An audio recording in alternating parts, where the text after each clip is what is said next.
Este non é un conto, que é a realidade. Aí pouco que morreu o señor. Pois... Fala máis alto, un pouco máis alto. Sí. Este home, cando iban a Gontán, afeitábase nunha barbería que había ali. E iban dous veciños con ele, que un ainda vive, que é Arcadio, o cuñado, o tío do taxista de Paco. E máis ali outro veciño que era o sogro de Rubiños. E ele era moi falador, entonces facíanlle falar. Dicíanlle: José, é aquela vaca levache ali ao pasto, e ali non tiñan que comer. José miraba para o lado, o barbeiro daba un corte. Volveu outro do outro lado: José, aquela vaca botouse fora, estaba outro día no prado do veciño. Miraba para o outro lado, outro corte. Claro.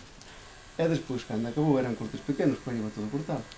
Dixo José: pois me cago en tal, agora non che pago, que eu vou todo cortado. E marchou sin pagar. Pero esta é verdade, Entón, agora parámoslo.